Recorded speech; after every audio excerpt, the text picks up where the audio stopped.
Hi, this is Tracy Bevington.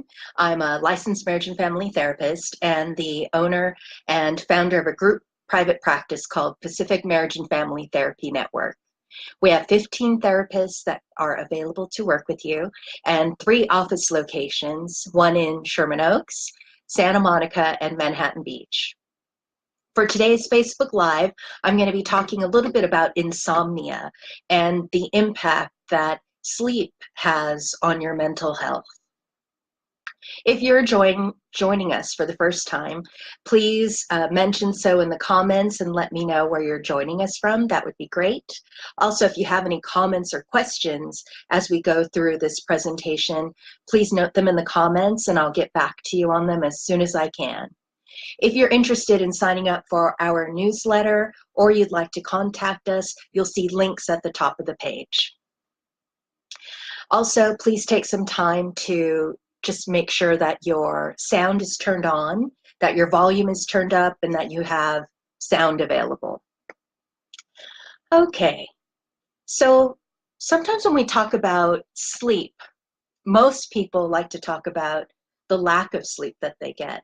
Sleep is rather a rare commodity these days for a lot of people. So what exactly makes kind of sleeplessness qualify as insomnia?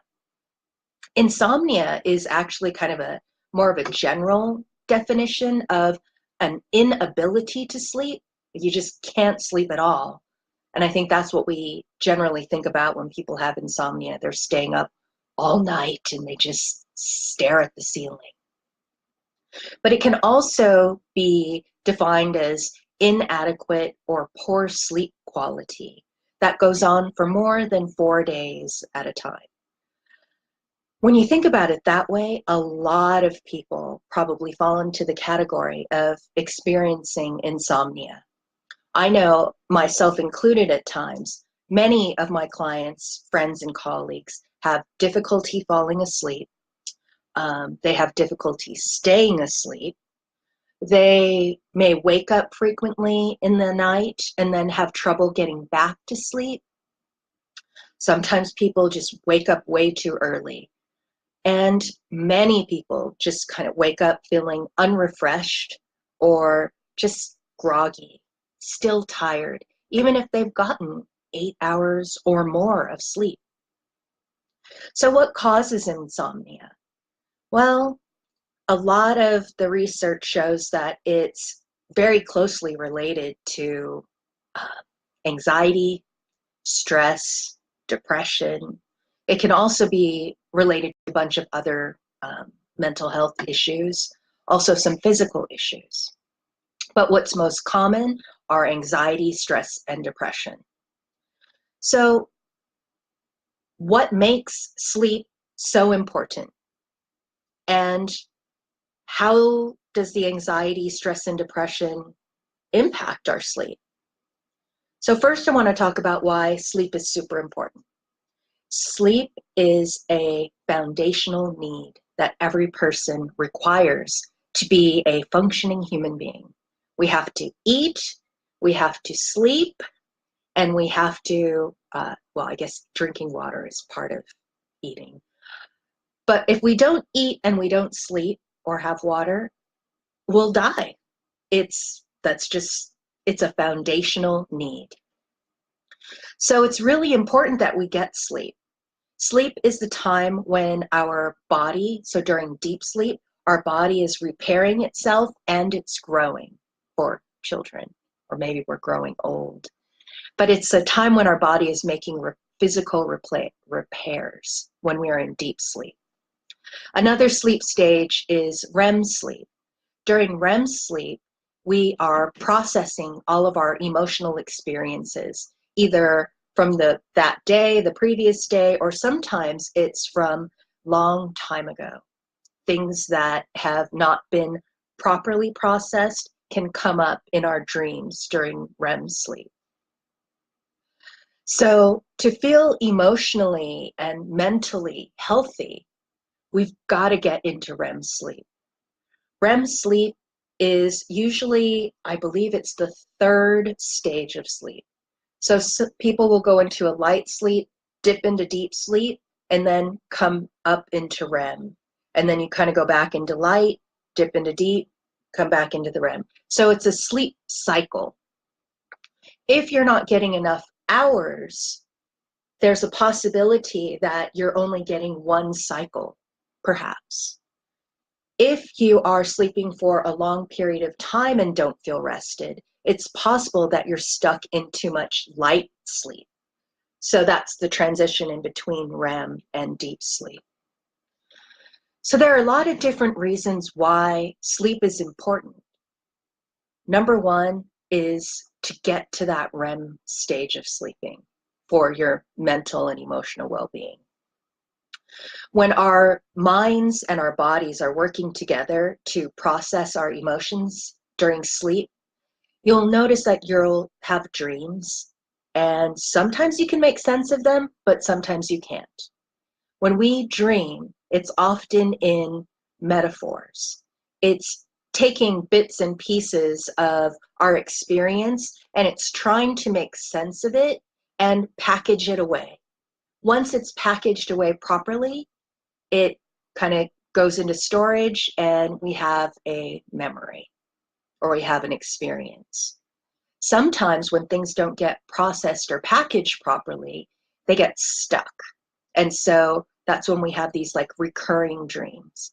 That's when, or nightmares. My son likes to say, "Mom, that wasn't a dream. That sounds like a nightmare." So when we have these recurring negative dreams, it's usually because we're trying to process something and it's not quite getting packaged properly. This is very common if you've had trauma, like PTSD, any kind of emotional, physical, sexual trauma. That's the kind of thing that gets stuck. And that can also create a situation where we want to avoid sleeping because we're having these dreams and trying to process things that feel really uncomfortable. But it's a really important and natural part of having a healthy body and a healthy mind. So I have read that there is a high correlation between people that have any kind of mental illness, whether it's like generalized anxiety, maybe it's major depression, maybe it's an adjustment disorder, or it could be something more serious like bipolar or borderline or something like that. Maybe it's schizophrenia. But there is a high correlation of when you have a mental illness, you are most likely going to have insomnia. So part of your treatment plan is going to be getting enough sleep. Whenever we're not feeling well, getting sleep is a high priority. To help yourself feel better emotionally, you have to rest your body, repair it physically, and allow your mind to process during REM sleep. Some different ways that you could help your sleeping, like little tips. Number one is, you may not know this, but there's a special type of cognitive behavioral therapy just for insomnia. And we happen to have a therapist on staff that has been trained in this. Her name is Summer Myers. So if you're interested in finding out more about CBT for insomnia, please go to our website and contact Summer. She'd be happy to talk to you about it. So other than the CBT for insomnia, some things you can just do on your own to try are to create a nice and consistent sleep routine. When you create a sleep routine, it is trying to go to bed at the same time, trying to wake up at the same time every day, which can be a challenge, especially if you're really busy, you're working in a job that works, that has you nights and weekends some days and mornings on other days. But to the best of your ability, try to create a sleep pattern where you go to bed at the same time, try to wake up at the same time. Another easy thing would be to reduce the amount of caffeine, nicotine, and alcohol that you intake. Sometimes people feel like, well, when I have a cigarette or I smoke some weed or I have a drink before bed, it helps me sleep. Well, it might put you into light sleep, but it's not really allowing your brain to settle down into the deeper sleep and more of the REM sleep. So it's a good idea to try to cut back on some of those things. I actually have a client that swore up and down that the only way he could sleep was if he smoked pot before bed. And he would need to do that like every day. And then one day he decided he was just going to be clean and sober. And he stopped smoking pot.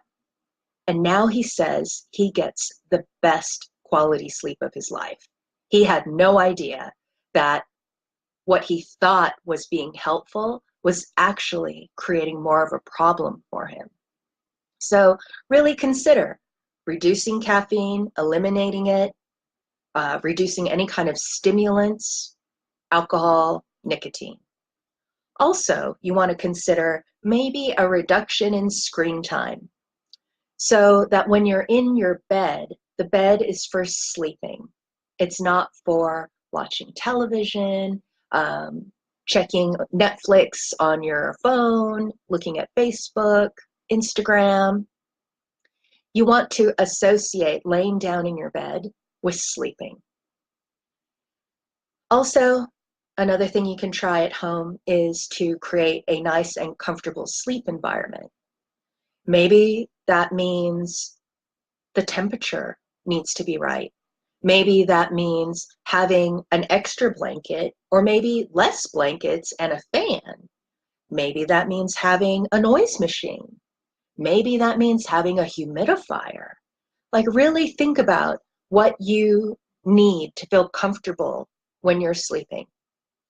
I know somebody that has a very unique sleep routine where she will take a shower, wrap her hair in a turby towel, put on pajamas and a hoodie and socks, and then lay down in the bed with her blankets. It works for her. So really figure out what works for you. And when you find something that works, please continue to do it. Last thing that you can try to do to help your sleep is to limit the amount of naps that you take during the day. I love taking naps. I don't know why, my body just enjoys it. However, I do notice a difference. When I take a nap during the day, in the evening, it's a little bit harder to get to sleep. So try to avoid naps in the day. Try to reduce screen time or electronics. Create a sleep routine or pattern where you find something comfortable, you figure out what feels good, and try to stick with it. Reduce your caffeine, reduce stimulants, reduce nicotine, reduce alcohol, and if all else fails, consider CBT for insomnia.